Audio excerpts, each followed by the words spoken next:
right. We got another episode of Intellectual Dummies. I'm your host, Lucas. We got Mike DeSimone with us.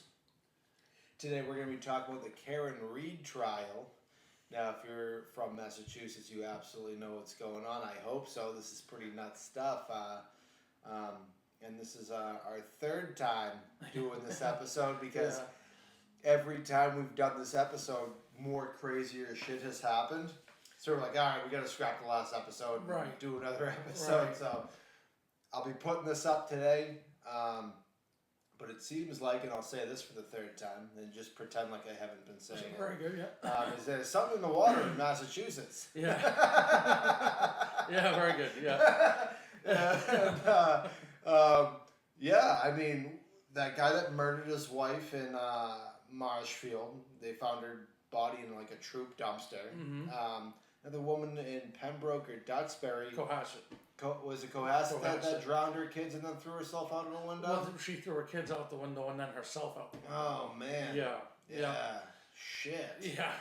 Yep. Yeah, so, just crazy shit. Crazy. Something's going on in Massachusetts. I don't know what's going on. You know what, too? Now that you just said that, I'm thinking about it. It seems, and the Karen Reed incident was Campton, it seems like the kind of ritzier towns. Yeah. Too, where these shenanigans are happening. Yeah, these small little quaint, humble New England rich towns. Right, right. Like, my life sucks. I'm gonna throw my kids out the window. Yeah. No, it's insane. Yeah. So this is crazy, and I'm glad. I mean, we've been going over this for weeks. Yeah. At work, we're truck drivers, so we just listen to audiobooks and podcasts all day, and we've been following this very closely. Yeah. No, absolutely. I mean, we might not get 100% of things accurate, but we're gonna get things pretty accurate today. I think so.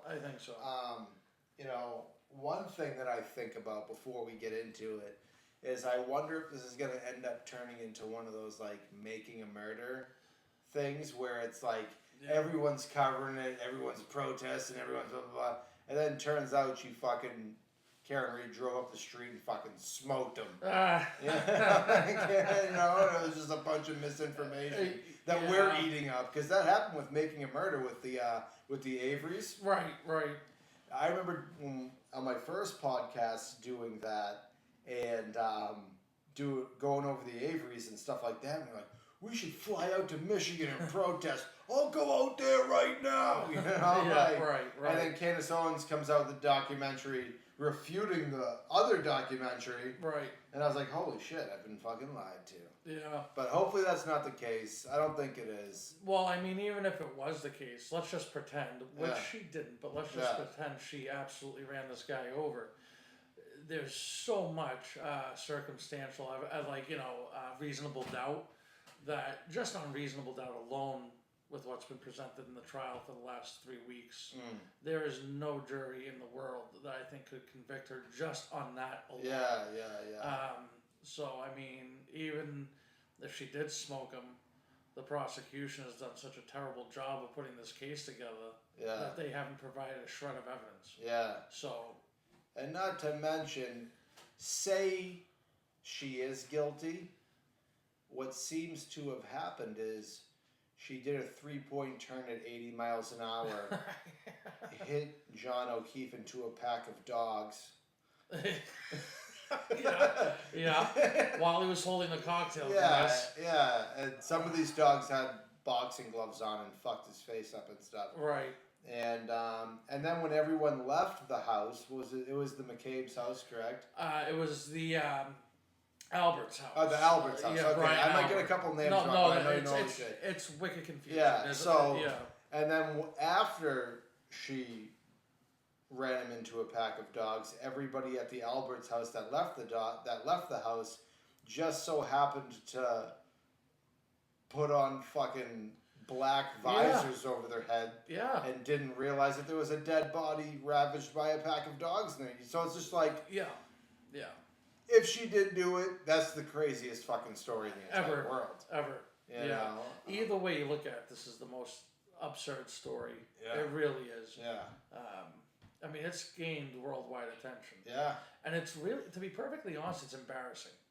It's embarrassing to, I think, the Commonwealth, and it's embarrassing as an example of the American judicial system, to be perfectly frank with you. You know, it's an absolute mess. Yeah. So I don't know where you want to start with this thing. I mean, whatever you think. So we start at the beginning? Yeah, I mean, you take it away and we'll just see what's up. All right, I'm going to do the best job I can with this. Yeah. First off, Turtle Boy Aiden Carney gets all the credit for this.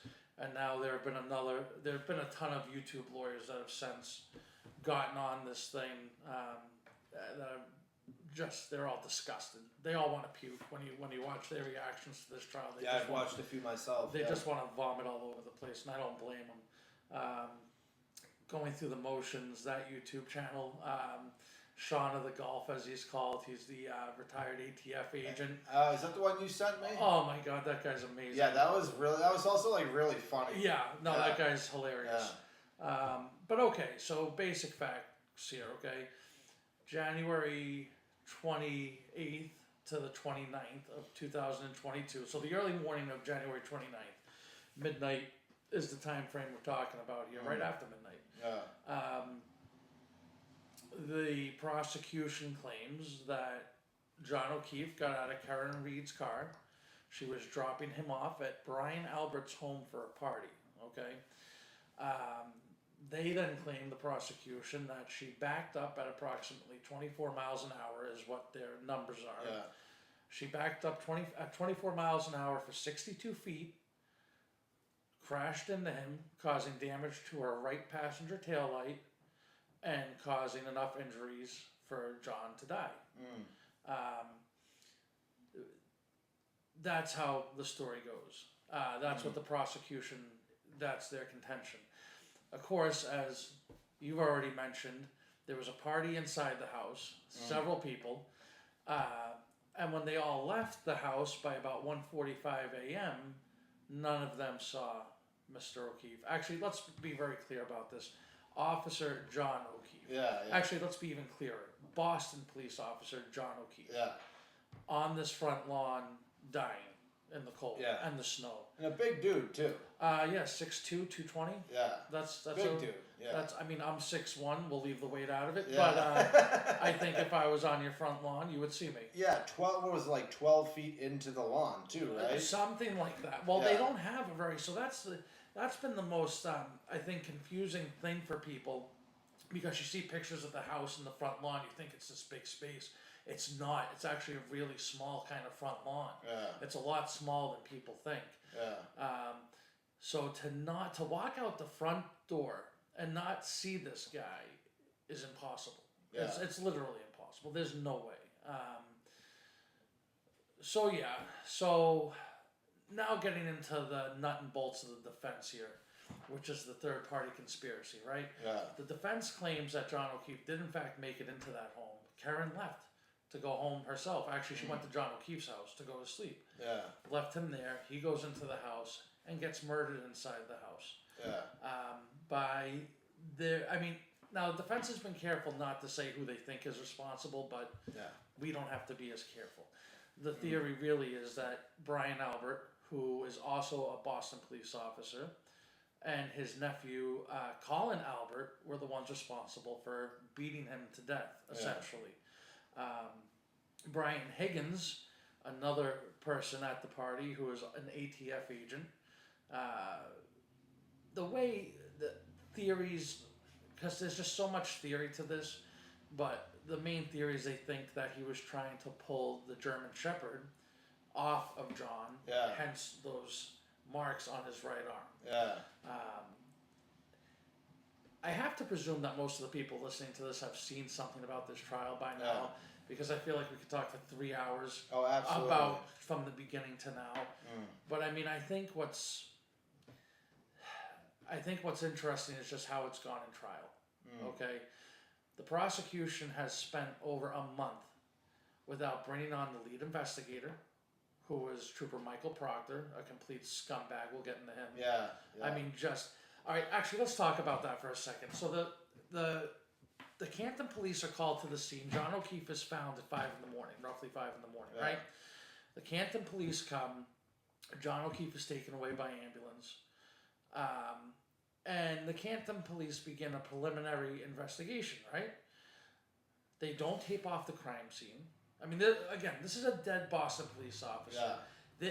I feel like a dead vagrant would have gotten a better investigation than this poor guy. You know what I mean? Yeah. Anytime, really anywhere, but especially in Boston, if there's an officer down, it's like they call in the fucking cavalry. That's a big deal.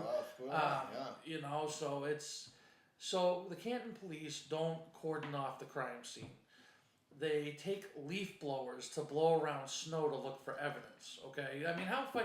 I don't know if you saw that part of the trial where they have the picture of Michael Lank, the lead investigator at that moment, the lead detective at that moment, taking a leaf blower and blowing snow around. Yeah. What the fuck? Yeah. You know what I mean? Yeah. But they don't cordon anything off. But more importantly, they don't find anything. Most importantly, what they don't find is any taillight. Yeah. No taillight is found in 2 inches of snow with the leaf blower. Nothing. Yeah. No evidence of. I think what's also most important is one of John O'Keefe's injuries was a giant gash to the back of his head. Right. This giant gash. No pooling of blood found in white snow. Yeah. Okay. Like, let's be clear here. Yeah, You kind of see red on white. Yeah, absolutely. No pooling of blood, no evidence of anything whatsoever. He was just there. They removed him to go to the hospital where he unfortunately was pronounced, but there's nothing left behind. Nobody goes into the home. Okay, nobody goes into the house of this guy, of Brian Albert, whose house it was. So imagine this.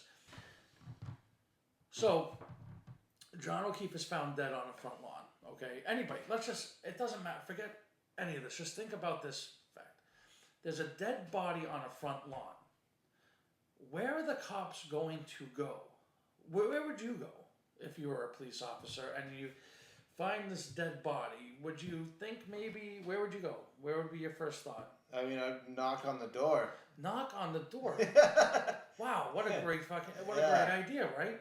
Maybe just ask the homeowners if, did you know there's a dead guy here? And not to mention, again, we're not talking about some inner city area. We're talking about Canton, Mass. Yeah. Okay, this is, again, one of the more nice towns. Rich, well-off towns. Exactly. Yeah. So, okay, why is there a dead body on this front lawn? Secondly, it's not a vagrant. It's a Boston police officer. And thirdly, they don't go into the house. They don't ask any questions of anybody at the time. Nothing. No entrance into the home. So they leave after an hour or so of searching on the scene. They decide to leave. Just leave the crime scene. No tape. They use the excuse that it was windy. No tents put up. Nothing to do any kind of evidence preservation. Right? Nothing. They just walk away. That right there, okay, that one fact alone would be enough to get Karen Reed off. Yeah. You left the crime scene unsecured. They didn't even leave a police officer out front in a car. Yeah. Okay, nothing. Everybody is gone. So at this point in time, all the people that were at the party the night before, the important players, let's call them, Jennifer McCabe, Brian Albert, his wife, Brian Higgins, all decide to get together. This is another huge problem with the investigation, right? Is that all these witnesses were allowed to now get together. They all get together at Brian Albert's house.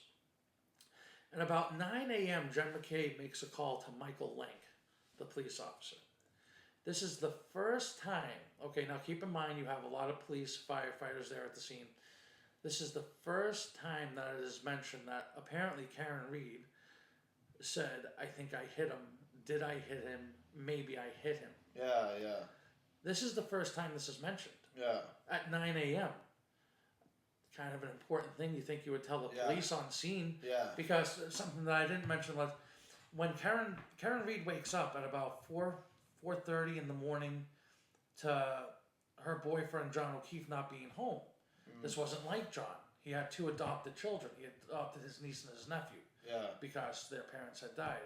That's the other thing. John O'Keefe was like a really good dude. Yeah. Like this was like a really like stand-up dude. Yeah, stand-up officer, Absolutely. stand-up human being. Like he wasn't, So she wakes up at about 4:30 in the morning, realizes that her boyfriend is not home. which is a weird thing because he had adopted his niece and nephew, um, and would always come home. There was never a question about that. Yeah. Okay. So she wakes up in a bit of a panic, like, where's John? She calls Jennifer McCabe and Carrie Roberts and says, where's John? Who's seen John? Because in Karen's mind, John has gotten out of the car a few hours earlier and went into Brian Albert's home. Yeah. Okay. So they come and get her, basically, and take Karen Reed's vehicle. And, well, actually, no, hold on, let's back up a little bit. What's important here is Karen Reed first tried to do this on her own. This is wicked crucial, actually. She backs out of, now there's ring camera footage of this, from John's house. She backs out with her Lexus, tries to back out of John's driveway. Now the snow is starting to pick up a little bit. Yeah. And backs into his Chevy Traverse. Now, I don't know how familiar you are with the Chevy Traverse, but that's a big vehicle. Okay. Roughly a 5,500, 6,000 pound vehicle. It's a third row Chevy. I mean, those things are heavy. And she backs into it with her Lexus. Now, of course, the prosecution, just on a quick side note, tried to say, oh, she just got close, she didn't back into it. But the defense being Alan Jackson and David Unetti and Eliza Little are just like the dream team of defense lawyers. These people are just incredible. But they're able to essentially zoom in on one, and this happened last week, I don't know if you saw this, they were able to zoom in on his driver's side rear tire as Kevin starts getting closer and closer and the tire moves. Yeah. So she obviously had an impact here. Yeah, contact was made. Contact was made, and this is where Karen Reed's taillight was definitely cracked. Okay, this is where a crack happened in her taillight. Let's forget about that for now. Jen McCabe, Carrie Roberts, they show up. They take Karen Reed with Karen Reed's vehicle and go to 34 Fairview Lane. After stopping at different places, I should add. But they eventually wind up at 34 Fairview Lane, where the party was held, where Brian Albert lives. And Karen immediately sees John O'Keefe laying on the front lawn. This is the one thing that so the prosecution has tried to introduce evidence over the last couple of weeks. Apparently there were some flirty text messages between Karen Reed and Brian Higgins, the ATF officer that was there that night. And, you know, I think anybody that's ever been in a relationship, you know, you have certain rocky moments. That's not a motive for murder. Yeah. That night, the video surveillance, I'm going to come back to her finding him on the lawn in a second. The surveillance footage from the bars that everybody was at the night before, the Waterfall, for example, shows John O'Keefe sitting there having a drink and Karen Reed coming in and just big hugs, smiles. They looked like two people that loved each other. There was no signs. First of all, and it's also important to notice, no witness that was at the bar that night said there was any discord between the two of them. Everything was going great. They seemed like a happy, in-love couple, despite some bumps. And I mean, I don't know, show me a relationship without bumps. You know what I mean? Of course. What got to me, getting back to that morning, so now we're talking slightly after 5 in the morning,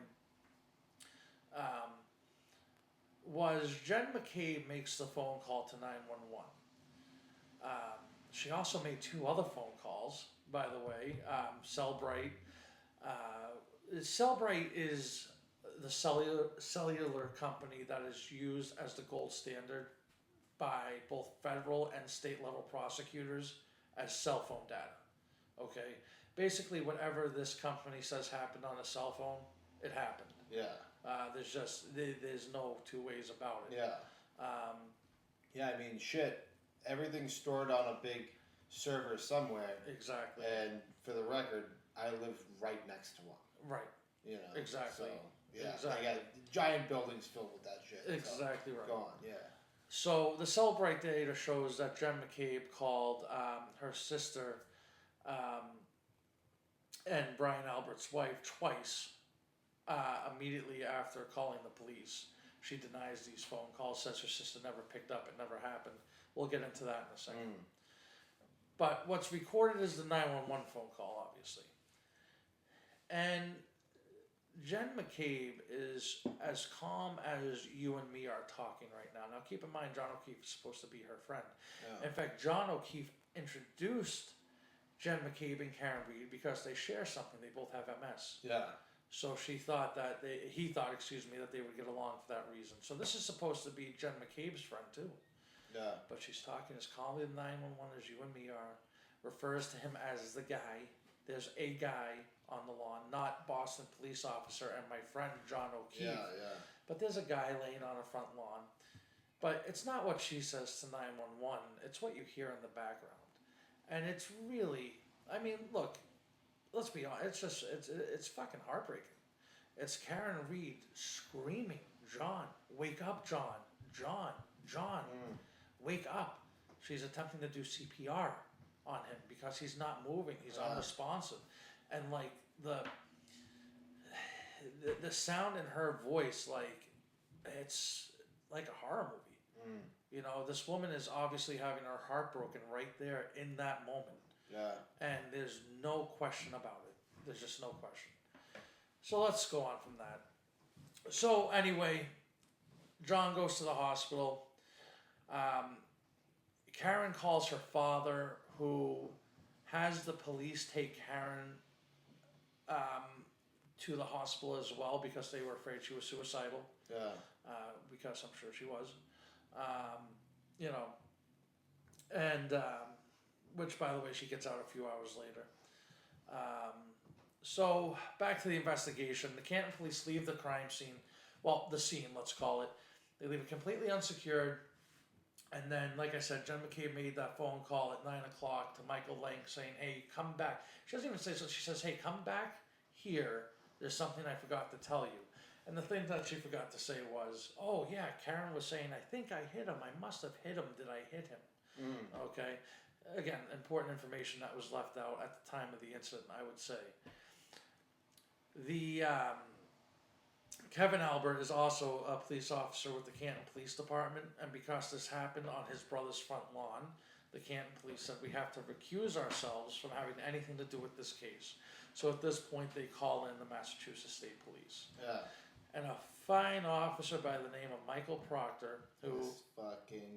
This fucking guy, who's got to be the biggest scumbag that still has a badge on his chest and 2 feet. No. Responds to the scene with another officer by the name of Buchanan, who's right now being cross-examined by the defense. If you're going to watch the trial, that's who this jackrabbit is. Michael Proctor comes, they interview basically all of the people that were in the house, the main players. They interview them together. They're allowed to stay together. Essentially, they get their statements the way they want. Yeah. And which is so out of protocol. Too. Beyond out of protocol. I mean, you watch any Cops episode, and what do? They separate the driver and the passenger. Where are you going? Where are you headed to? How do you know her? You know, yeah, exactly. You don't fucking get them in a room and be like, and make sure, yeah, we're going to McDonald's, right? Yeah. You know, like, but yeah. Anyways, go on. Well, no, you're exactly right. I mean, it's such a breach of not just like Massachusetts State Police protocol or police protocol in general, but common sense. You know, there is a dead Boston officer on somebody's lawn, and all the people that were at the party are allowed to congregate together before giving interviews to the police. They're interviewed in the same home. How about that? They're interviewed at Jen McCabe's house. They're not interviewed at a barracks or even an investigation room at the Canton Police Station. They're interviewed in her home.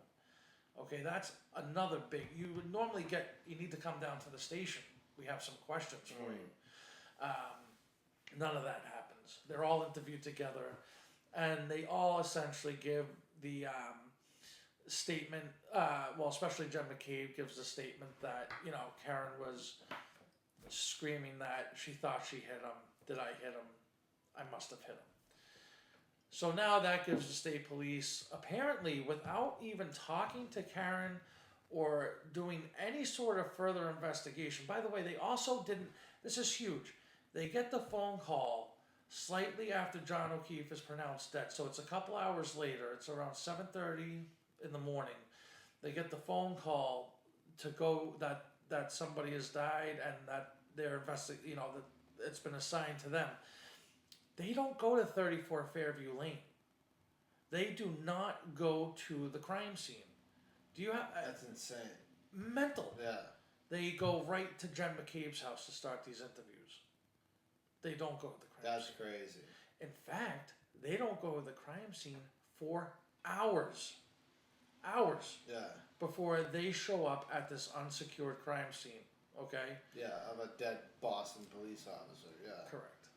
In the meantime, before they go to the crime scene, they decide to impound Karen Reed's car. They go to her parents' house. Karen now is out of the hospital. She drove to her father's home in Dighton. And that's where Mr. Proctor and Mr. As Turtle Boy likes to call him, Bukkake. But which is how amazing is it that he was called that on the stand by Julie Albert. Yeah. Officer Bukkake. No. Well, that got me too, because when we were talking on the phone, Yeah.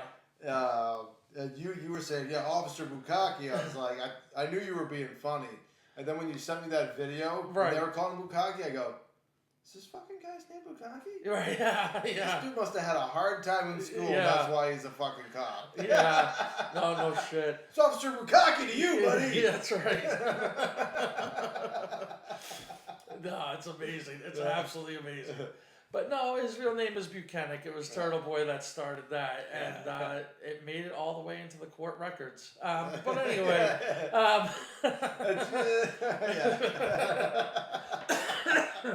Oh, man. So forever. Gonna keep it PG. That's it. But Yeah, go PG, on, sure. Well, we didn't define Bukkake, so we got that going we're for good. us. We're good. Just don't Google that, Yeah, anybody. if you're under 18. Unless really. you want. I mean, you know what? You do you. Yeah, that's right. Who are we to tell people how to live their lives? Anyway, so they impound her car and tow it to the Canton Sally Port, and we're going to get to that in a minute.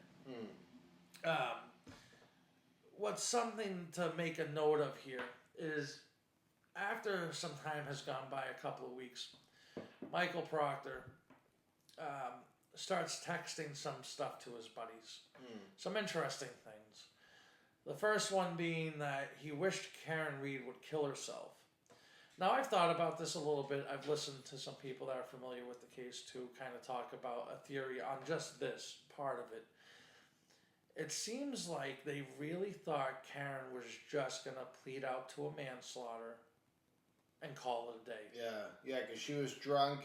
Maybe she said, "Oh, did I hit?" Like I said, just kind of speculating to herself, and maybe she was like, "Oh, well, I guess it must have been me." You know, but yeah, right.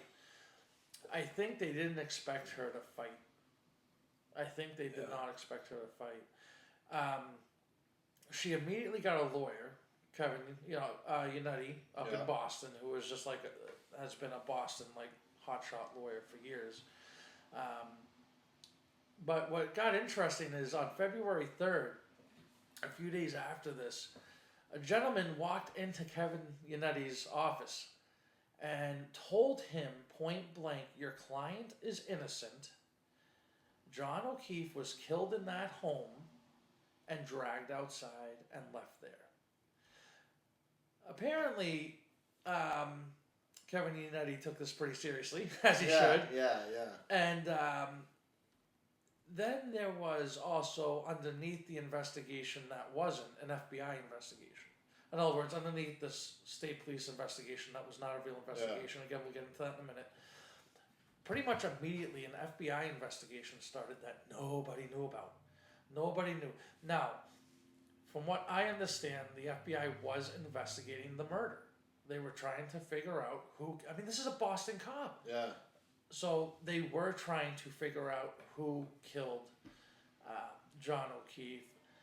And after 3,000 pages of reports from the FBI that were handed over to the defense team, 3,000 pages, it was very obvious that Karen Reed had nothing to do with this. The FBI's own reconstruction teams, the FBI's own medical examiners, all made it perfectly clear that there was no way in hell John O'Keefe got hit by a car and died. No way. So this was all handed over to Kevin Yannetti, and then Alan Jackson joined the defense team. Alan Jackson, by the way, was on the Kevin Spacey defense team. Oh, wow. Okay, so when the mother and the son there were saying that Kevin Spacey was sending all these inappropriate messages, he's like a cell phone genius essentially, was able to figure out that it was all a big scam. Yeah, and, Kevin Spacey walked on those charges. Not saying Kevin Spacey might not have some problems, but he wasn't guilty of that at that moment. You know what I mean? Let's just say that at least. Okay. So that's who Alan Jackson is. But so the theory kind of is that now Michael Proctor, who maybe might have known Brian Albert, well, he did know Brian Albert, they were actually close family friends, but maybe, he thinks, I'm going to help out my friend here, and this is going to go away quickly. I think doesn't realize that now, not only does Yannetti have, David Yannetti, I think I said Kevin earlier, my mistake, not only does he have this information, but Karen Reed is looking to fight, and she's not going to take this laying down. So texting his buddy, I wish she would kill herself, I think is more of Michael Proctor saying to himself, fuck, to be honest with you, I got myself in over my head on this one, and I should not have done what I'm going to explain they did do.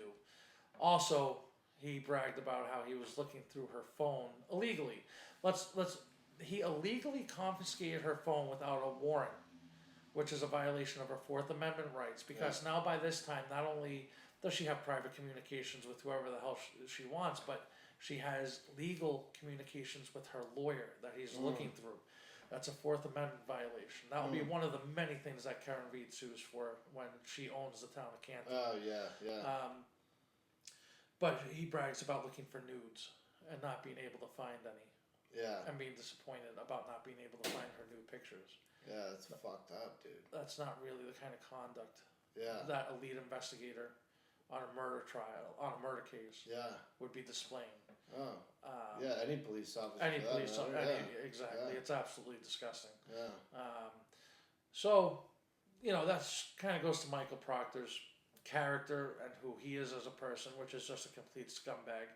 I mean, he's under internal affairs investigation right now.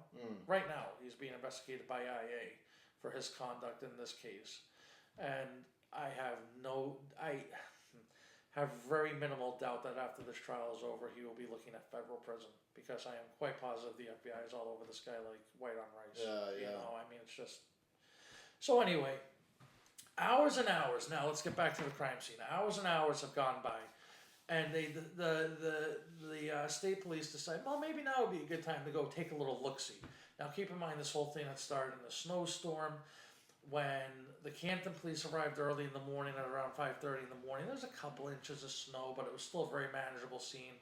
But now an entire nor'easter has gone through, and there is actually a fair amount of snow on the ground. I would say, maybe a foot at that point, foot and a half. So there is a good amount of snow on the ground. And wouldn't you believe, they start finding pieces of taillight. All of a sudden. Holy shit, look at all this red and black taillight everywhere. Yeah. And they start bagging this evidence up. They somehow find a drinking straw from a cocktail glass. Okay. All these, something like 45 pieces of taillight that they find over the course of 3 days. They find all three, actually longer than 3 days. It was out. Did you listen to Buchanan testify at all? I don't think so. On the cross-examination, they asked,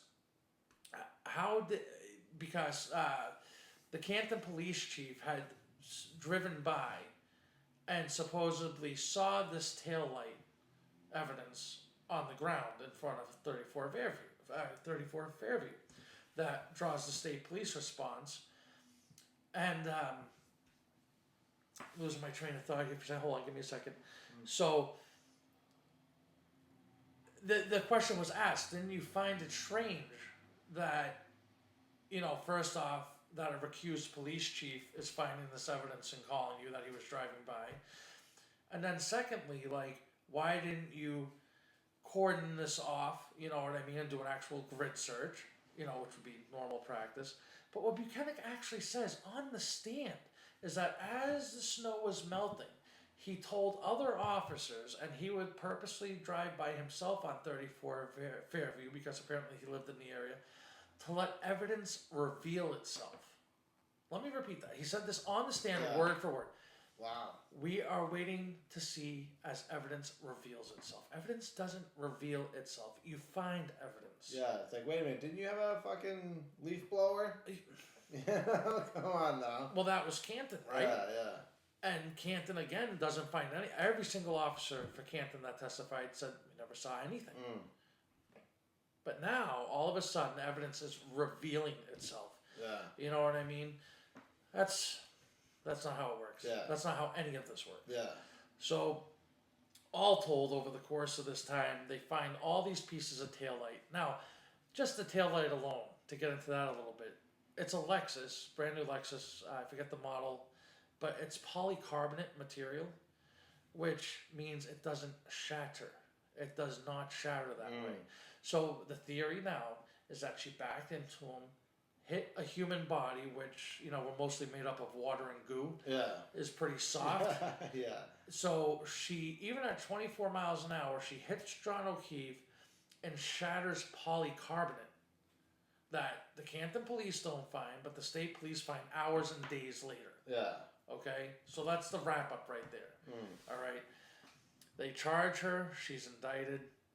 I think one of the most interesting things was, if you haven't listened to Buchanan's cross or even his direct testimony, there was a clip where again, the prosecution is so backwards. I'm trying to understand. So back during discovery, the discovery phase of this trial, before jurors are picked or anything else, prosecution and defense go. Defense is trying to get this whole thing tossed. I mean, they have 3,000 pages from the FBI basically saying why Karen Reed is not guilty. Somehow this trial moves forward, okay? And during discovery, one of the things that Lally, the prosecutor, who is just another giant piece of human garbage, I don't care, I'll gladly say it, you know what I mean? He's just a waste of air at this point. He claims that Karen Reed essentially admitted to hitting him when she was arrested and interviewed by Buchanan. And then they actually, now months later, play the actual audio clip of what she had said. And I don't want to get this wrong, but she said, as Buchanan is telling her what she's charged with, she says, you do realize that he was killed in the house by Brian and Colin Albert, right? And then she says, tell me what are we all playing the same prank here, right? My taillight is cracked and John's face is pulverized. Now the prosecution, to get this thing, that's what basically Lally had said during discovery was, she said something like, I hit him with my taillight and his face was pulverized. That's not what she said. And here's the video evidence. Yeah. I mean, holy shit. Yeah. That's a night and day difference. I don't understand why the prosecution put that into their evidence, but they have now opened the door to a whole floodgate of things that the defense can take advantage of. Yeah. But that was her shock, kind of. Again, let me just repeat this. You do realize he was killed in the house by Brian and Colin Albert, right? Tell me we're all playing the same prank. My taillight is cracked and John's face is pulverized. That's a much different statement. Yeah. And what she's basically saying is, how the hell are you arresting me right now? This is a joke. She thinks it's a joke. Yeah. Like, that they would be arresting her. Like, you know, she's waiting for Ashton Kutcher to pop out and say, pranked, you know what I mean? Yeah.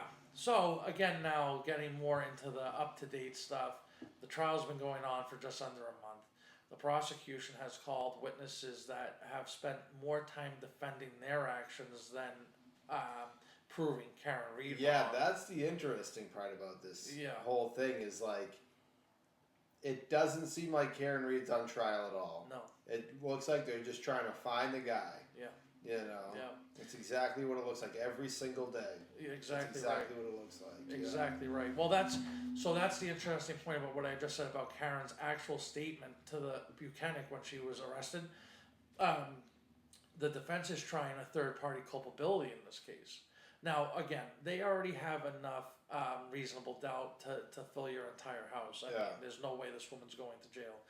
But as far as the third party goes, this now opens the door to that third-party culpability. But you're absolutely right. I mean, the defense's whole argument has been like, no, John O'Keefe was in that house, and you guys killed him. Because all these witnesses, like you said, everybody. I mean, how many witnesses? I mean, you have the girls, his son, the adults. I mean, something like 12 witnesses maybe that have all said they walked out of that home and nobody saw his body in the snow. Yeah. Everybody, nobody. Apparently, I don't know if you remember with Jackson when he was Alan Jackson when he was cross-examining Jen McCabe, and she's talking about walking out of the house and going into her car. And Matt McCabe, that fat scumbag too, and I'm fat. I can call him fat all I want. He's a piece of shit. But how she didn't see anything then. She saw Karen Reed's car out in front because nobody argues that Karen Reed's car was out in front of 34 Fairview. The argument becomes if John was in the car or if he had come in the house or what happened to John. So she went out and saw Karen Reed's car, according to her, a total of 5 different times, but never saw the 6'2", 220 guy laying in the snow. Yeah. So essentially, they all had this vision of just straight ahead, nothing in their periphery. Yeah, tunnel vision. Yeah, exactly. Everyone's fucking like this. It's like binoculars backwards. Yeah, if you've ever used binoculars backwards, you know what I mean? Exactly, you know. But when Alan Jackson said to her, "You see me, right?" And she goes, "Yeah." And he goes, "If there was an alligator sitting on the desk in front of me 10 feet away, would you see that too?" And of course he gets subjected to. Yeah, of course. But it's like, of course you're going to see that. That's insane. Of course, you know what I mean? Course. And it's like, in New England too, it was snowing out that night. The snow was accumulating. Mm-hmm. Everybody testified to the fact that the snow had just started accumulating. Correct. If you live in New England, and you have a yard, you always look at your yard to see how deep it is. Exactly. How deep is it now? How deep is it now? You know what I'm saying? Is the grass covered? Is it not covered? Exactly. Is it going to stick? What's the deal here? Mm-hmm. You know? Yeah. So, to say that you walked out of your... Dude, I walk out of my house, the first thing I look at is my fucking yard. Right. You know? Exactly. No, the whole thing, so I mean... I feel like I've done a choppier job than the other 2 times. I don't know why, but... no, I think you fucking hit a home run. All right, absolutely, very good. Yeah. But, you know, I think this is going to go down as... I mean, we're early into this century, and I think this is going to go down as the trial of the century. Yeah. Just because of the pure corruption. I haven't even gotten into Mike Morrissey, the Norfolk County District Attorney, who is, again, just on the scumbag list as high as it gets. Yeah. He knew about this FBI... this is funny. Nobody knew about this FBI investigation until they started handing out indictments. Yeah. And then there was a federal grand jury. But that came... So now, if you're listening to this trial, whenever they talk about at the other hearing... That's the federal grand jury. The defense isn't allowed to say it was a federal grand jury or that the FBI had been investigating. But they can say the other hearing and they can bring up that testimony to the which is, okay, real quick. This is important too. Let's get to Jen McCabe real quick, who is just, oh my God, the disgust I have for this woman. Yeah.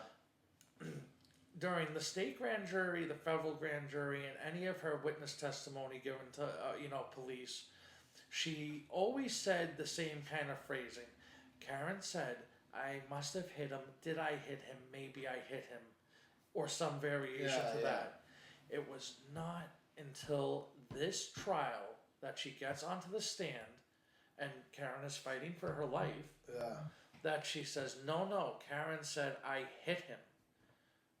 Yeah, like definitively. Definitively, I hit him. In fact, she doesn't just say I hit him. The way Jen McCabe testifies is she said, I hit him, I hit him, I hit him 3 times in a row. Yeah. So, I mean, laws of threes and all that. So, she definitively testifies that Karen wasn't asking a question, she was making a statement. A statement that Jen McCabe never told the police the morning of January 29th, 2022. Never told the police at any point in time following January 29th, 2022 until this trial started. Never told a state grand jury or a federal grand jury. But all of a sudden at Karen Reed's trial, she has now definitively said, I hit him, I hit him, I hit him. Yeah. That's insane. This is just lying scumbaggery. Literally. And it's funny because, well, not funny, but anybody that knows that the injuries that they found on John O'Keefe's body is, I mean, when we were on our little break, we were looking for a name, and I saw some Google images of John O'Keefe's arm, and it looks like a fucking emo girl cutting herself. Yeah. You know what I'm saying? Yeah. All up and down. Yeah. It's like, it's just, it's in. I don't even know how to even speculate. Like maybe they know they're lying, but there's something deeper, and like you have to take this fucking hit. I don't know. I don't know either. I don't know, man. Mike Morrissey, who I know I brought up a minute ago, let's get back to him. He had all this information and knew that Karen didn't do this, and he went out. Okay, this is a huge thing too, and why I mean, at the very least, if nothing happens to him federally with charges, I hope he's voted out. The people in Norfolk County, please vote this scumbag out the next time there's I don't see how he makes it anyway. But he went out and gave a press statement before jury selection and said there's ring camera video of Karen backing into John O'Keefe. Said this. Wow. Okay, said we have her on ring camera.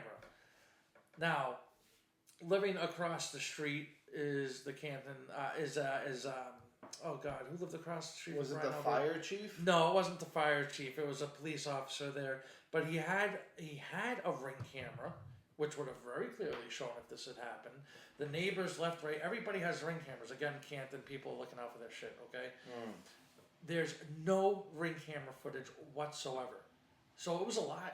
Yeah. It was a blatant lie. Blatant lie, yeah. And now you've also prejudiced potentially the jury pool, because they're going to pick the jurors from Norfolk County. Yeah, and jury of your peers. Yeah. Exactly. And so you come out and make the statement that you have her on ring camera? Like, that sounds pretty fucking open shut, doesn't it? Like, why are we even here? Yeah, here's the district attorney. See, you would think you could take his word for it. Well, that's the thing, right? You look at police, and this, I don't want to make this an anti-police thing. I want to be very careful about that, but it just so happens that these particular police are corrupt as shit.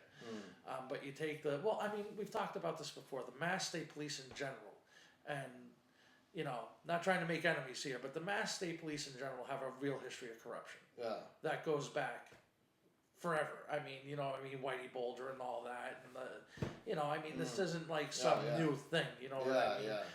Turtle Boy exposed Troopergate. Yeah.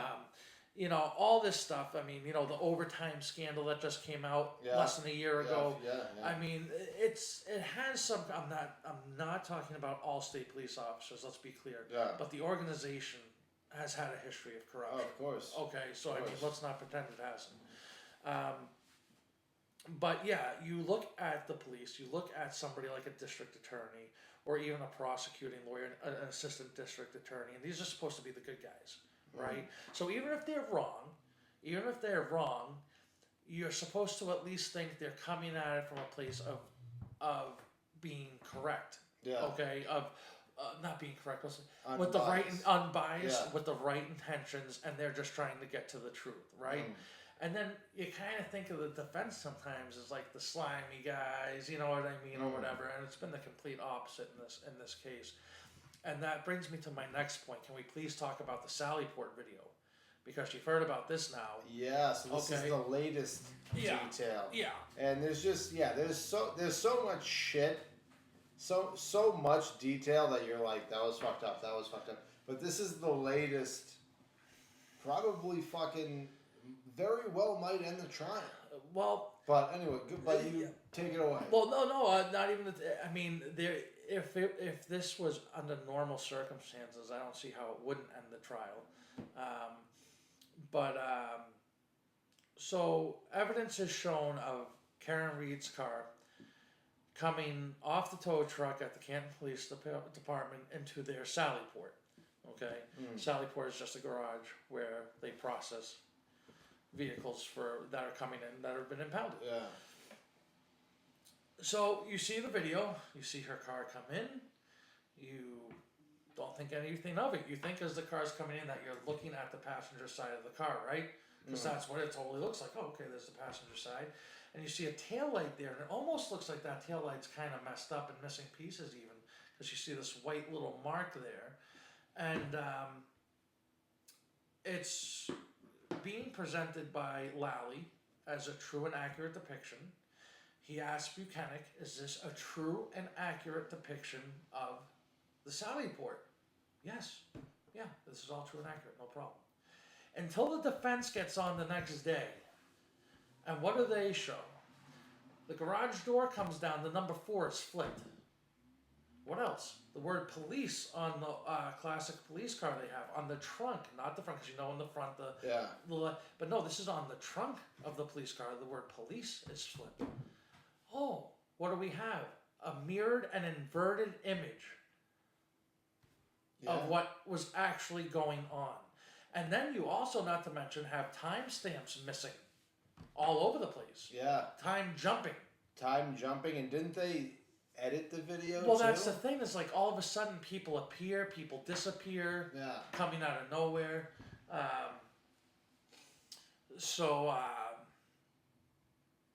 The prosecution, the way it looks is like the prosecution purposely put forth evidence to fool the jury that they were looking at a true and accurate image of the Sallyport video. Meanwhile, it was mirrored and inverted. Yeah. So not just one or the other, both of those things. And then the timestamps jumping around. Also, too, the timestamps reading correctly on the screen as if they were put on after the fact. Yeah, exactly, yeah. This is the latest. Now, look, let me just try and think of, okay, so you have the DUI guy, the lawyer lawyer Mark Bitterow, who is on all kinds, the Young Jerks is a great channel for this, to find Mark Bitterow content, and that guy is amazing. These, Melanie Little is another great lawyer to follow. They lost their shit when this happened. They really were like, this should 100% be the end. This entire case should be dismissed just on this alone. Yeah. Because it was misleading the jury. Yeah. It was misleading the jury. And according to people like Aiden Carney, aka Turtle Boy, who were in the courtroom, when the defense showed that this was a deceptive video, the jury lost, mouths were open. They couldn't believe it. Yeah. It was very evident in their faces that they were like, what? Yeah. You know what I mean? Because how did that even get accepted as evidence? How did a doctored video get accepted as evidence? Yeah. Exactly. Like an obviously doctored video get accepted as evidence. And even if, let's just pretend, let's just have fun with it and say, oh, it's just an accident. For some reason, that's how the Canton police downloaded it and gave it to.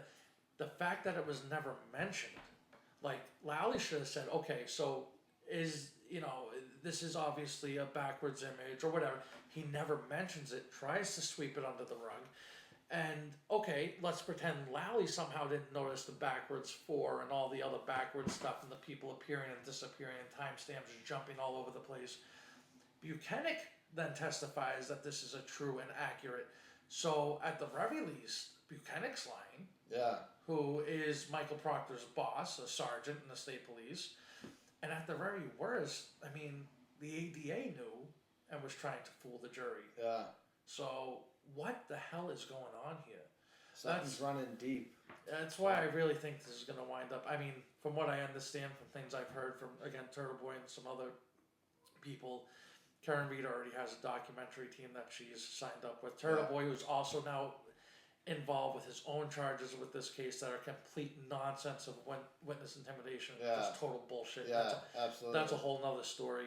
He's had documentary crews approaching him as well. So I mean, this thing is already being filmed. It's already being documented. It's gonna be a huge thing. Netflix, whoever the fuck's Yeah. you know. Now, in that video, in the Sally port, there was, now correct me if I'm wrong on this, another female officer that goes up to the car and sees Proctor behind the car doing something out of camera, and she sees and kind of catches herself and walks away.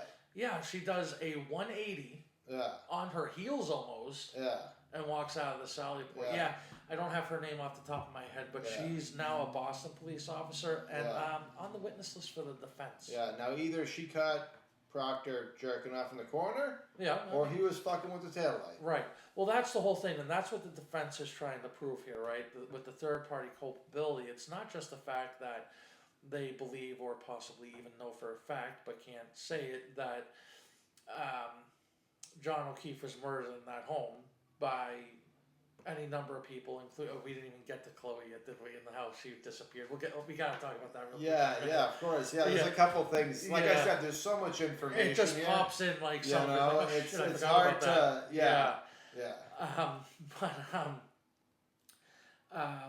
so Michael Proctor is seen in that video going behind that car by himself multiple times.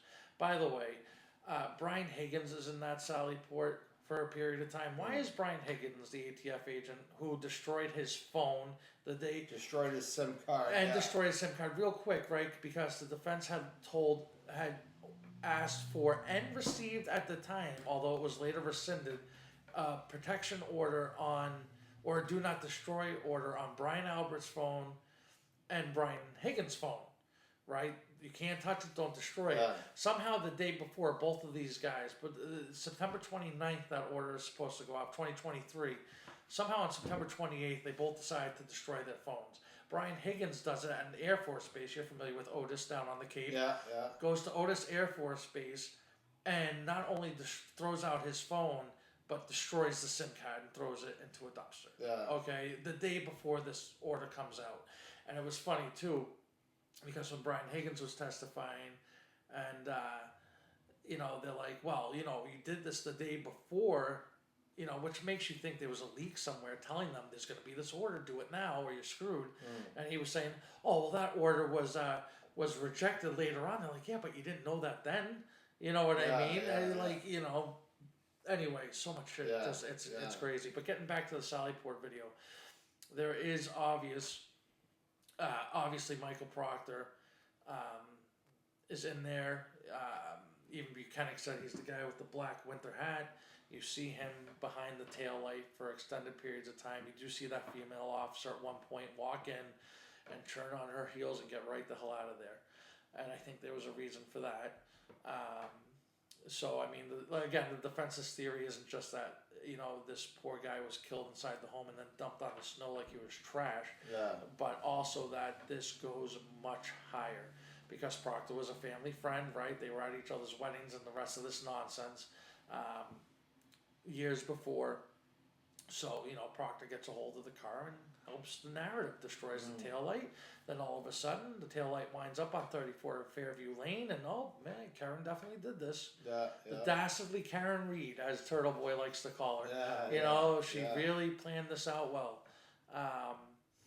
But yeah, getting real quick, so you had brought up John O'Keefe's injuries, and you can Google these images of the autopsy photos, and so those injuries on his right arm that are very clearly not from any kind of car. I mean, it's so funny. Buchanan was on the stand on Thursday trying to call them impact abrasions. So in other words, if I took something heavy like your statue here and hit you with it, that your skin would break open in that way. It's nonsense. It's complete and utter nonsense. But those photos are very clearly, dog experts have not testified, but again, been on YouTube channels. Canine trainers for the police have been on and been like, that's an untrained German Shepherd, 100%. Because the trained German Shepherds hang on. The untrained will let go as you pull your arm. And it is 100% what that looks like. In fact, so there was a motion filed by the prosecution on Thursday trying to not allow a dog bite expert for the defense to testify. Basically claiming that it's too short notice and the defense didn't say they were going to call her until too late, basically, and all this. Of course, this is coming from a prosecution that delayed months and months and months of getting the defense the proper evidence and who they were going to call and all kinds of things. There were some things that I was trying, oh man, this just was out the other day, but there was a massive piece of evidence that the prosecution was using that didn't come out until the trial started. And all of a sudden sent to the defense, and that was allowed in. So, and then after this Sally Port video, it's kind of mind-numbing to me that the prosecution would be saying anything about unfairness at this point. But it doesn't matter. None of this matters. I mean, the prosecution's been going for weeks at this point. They still have not given one solid proof of evidence or any kind of motive in reality as to Karen Reed having done this crime. And Alan Jackson has basically come out and said, I'm pretty sure we can wrap up our side of this in 4 days. Which is ridiculous. I mean, it exudes confidence. I mean, their witness list is just as long as the prosecution's. But my theory is they're going to call their reconstruction expert, who, let's be clear about this, this is important to remember. So in these kind of cases and stuff like that, when the defense calls in experts, a lot of times the prosecution will turn around and say, oh, they're just hired whores, basically, and they'll say anything because they're being paid by the defense. These are not paid for by the defense. The only thing the defense is paying for is bringing them to Boston to testify. These are the FBI witnesses. These are the FBI accident reconstruction and medical examiners. These are the people, and the Cellbrite information. They were going to bring on a Cellbrite expert because, of course, we haven't even talked about Jen McCabe's 2:27 a.m. search of house long to dying cold. That's another whole story. But just continuing on this track for a minute, the defense has not paid for these experts to do these studies. The FBI, these are the FBI's people. And I'm sure the defense will bring that in. Like, did we pay you for these studies? Because they didn't. And even not to mention too with the dog bites. They gave the family dog up. Right, good. I'm happy you brought that up. Thank you for bringing that up. Right. Well, I mean, let's talk about that for a second, right? So Jen McCabe claims that, she called her sister, who never answered, even though there's a 17-second, or a 7-second phone call that's picked up. She claims she went into her brother-in-law's house and her sister's house. According to her, bust into the house, went up the stairs, bust into the bedroom door where this German Shepherd sleeps to wake them up to tell them that John O'Keefe is dead on the front lawn, according to her. But the dog never makes a sound. Okay? Because the defense asked, where was Chloe? That was the name of the dog. Where was Chloe? Where did she go during this whole time? I don't know. I don't remember. Okay, well, you bust into the room, as you said, right? She didn't bark. She didn't see her get up. A German Shepherd. Which is like a bred, like, even if you don't train them, is like a natural guard dog. Protection dog. My dog's not, he's trained as far as sit down and shit like that, but he'll bark at a fucking bumblebee flying past my fucking Exactly. So Chloe here doesn't make a sound, doesn't make any kind of anything, even though she sleeps in that bedroom with them. And then, like you said, she's rehomed 3 months later. And now you can't get any DNA off of her. John's shirt, which, by the way, when shown in evidence, has puncture wounds, like legitimate puncture wounds. You can see the holes in his shirt. Which, somehow got there from the underside of a SUV, even though they're like perfect. Okay, sure, we'll go with that. But he has all these puncture wounds, and the shirt that wasn't sent out into evidence for months. Now all DNA is long gone. The dog is God knows where. It can't be tested for anything, and that's it. That's not exactly a mundane detail to, fight that expert, the dog bite expert, from coming on, Yeah, that's just crazy. Like, and there's so much other shit too. You know, Yeah. I mean, Right. I mean, you're talking, who was it? Colin Albert, the kid there? Oh yeah, we can talk about good old Colin. Yeah, well, good old that lovely lad. Yeah, let's fucking tap him real quick. Sure. For on the stand, any reasonable person can say that dude came off as just a liar. Right. Especially, you know, it starts off with, have you talked about this case at home? No. Right. Liar. Right. Well, yeah, exactly. Your entire family is wrapped up in this thing, but you guys haven't a murder mentioned investigation, but no talk of it in the last 4 years No, or 2 years two, or whatever. yeah. You know, have you ever been caught fighting?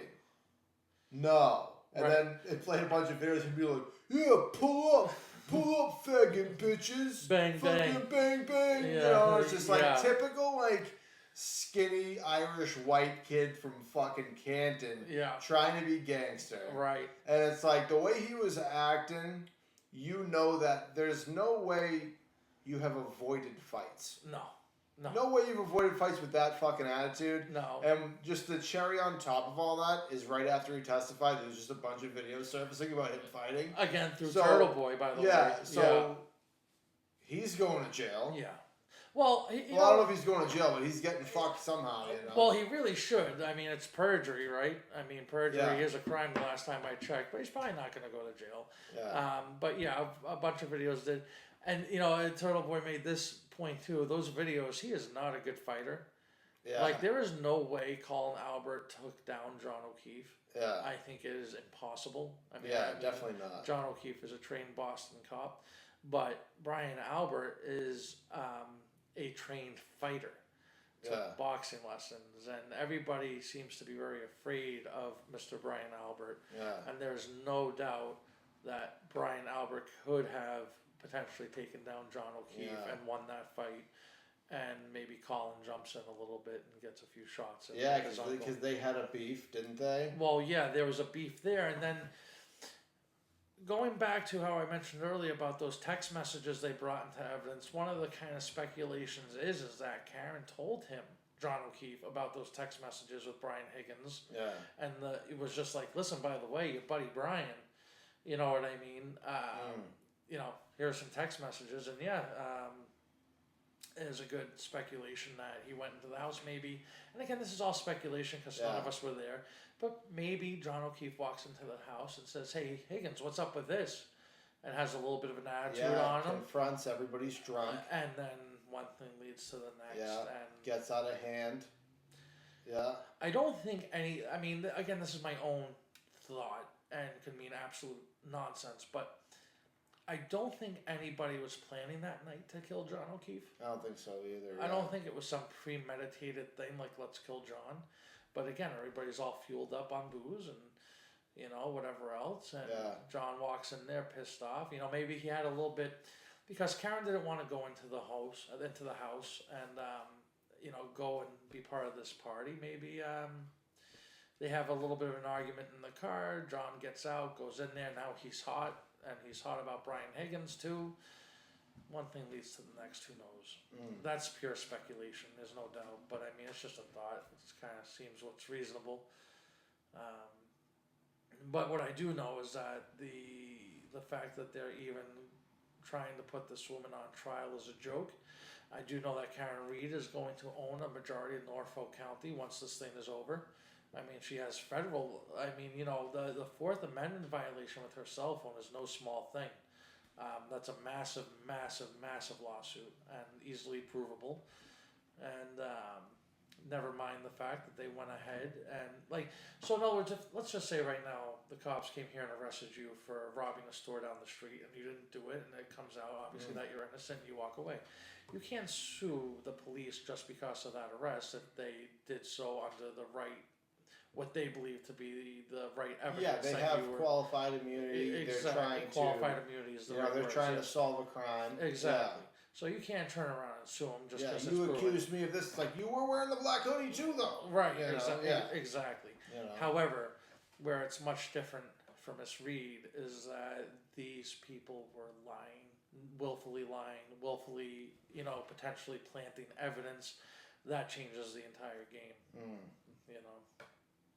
Yeah, absolutely, and we'll, they're going to be deliberating by the end of June. According to the judge, so we'll definitely do a follow up thing. Yeah. And so I think my speculation is that maybe Karen Reed said that John had seen the text. They go in there, they're drunk, they fucking start a fight, goes too far, and because you know what, if you're gonna, because there is that conspiracy theory of John O'Keefe was he investigating sex crimes or something like that? You want to get into that real quick? We could, although I don't have the names off the top of my head, so I don't want to sound too foolish here. But long story short, one of the theories that I've read about is that it involves the town of Stoughton. There was a Stoughton high school girl who was basically being used for sex by three different Stoughton police officers, becomes pregnant, and somehow winds up dead, essentially, according to Stoughton police, or whatever it was at the time, from a suicide, but now it's looking much more like a murder. And those three police officers have been removed from the job, but from what I understand, John O'Keefe, now from what I understand, and again, this is high speculation, so let me be clear on this, but apparently they had some sort of involvement with Brian Albert or the Canton Police Department in general, and John O'Keefe was investigating this whole terrible story, which I think is going to be the next story that's going to blow up huge. I mean, the Boston Herald did the huge write-up on it a couple of weeks ago, so it's not like it's not known what's going on here. But there is some speculation that perhaps that was where things went wrong for John O'Keefe. Because he was investigating that whole mess. But I don't know the details of that. We're in the rabbit hole with that. It is a deep hole, Yeah, because I was going to name the podcast Rabbit Hole. Yeah. But I didn't want it to be just like, because that's conspiracy theory. Yeah, right. And at first I did subscribe to that, but then I thought, like, if they're actually going to try and off John O'Keefe, they would have done it way better than that. You would think so. You know what I'm saying? He would have just disappeared and you would have never heard about it. Well, see, now that's what's... I guess that's what's kind of interesting, because when Jen McCabe first got on the stand for... Well, not for direct, but for her cross-examination, Alan Jackson spent some time in the very beginning, I don't know if you remember or not, showing video of outside the waterfall and essentially trying to say that Jen McCabe appeared to be trying to separate Karen Reed from John O'Keefe. You come with me, let John go with the boys. So I think that's where a lot of this, which didn't wind up happening, I think that threw a wrench into some plans maybe. But that's where some of the speculation comes from too. Why was she trying to separate Karen Reed from You know what I mean? That's a little interesting too. So, I don't know. Again, like you said, it's the deep rabbit hole, and I'm trying to stick to what we know here. And I mean, if I was to put a great big bow on it, I would say...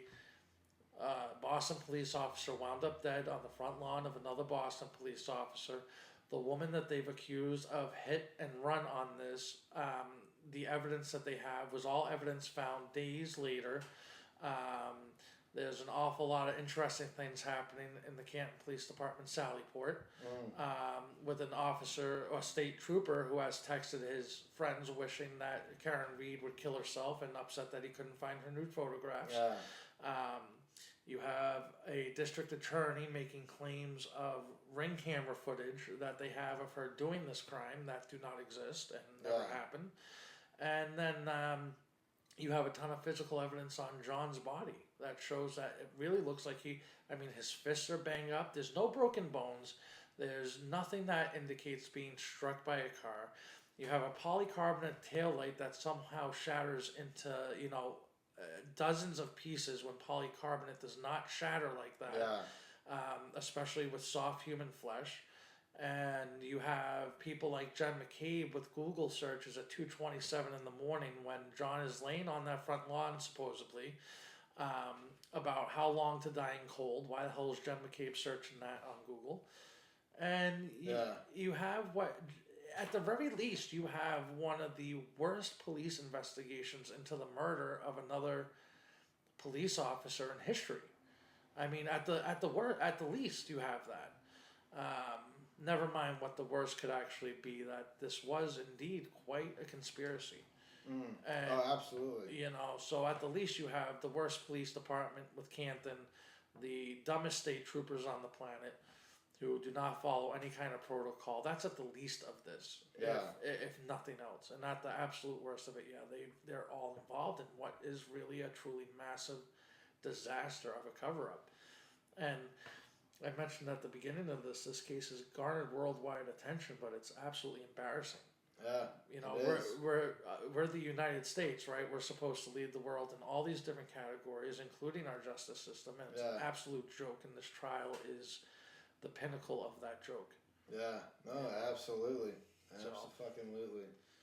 But so on that note, we're definitely gonna do a follow-up episode. Yeah. And if you've made it this far, like and subscribe. And thank you very much.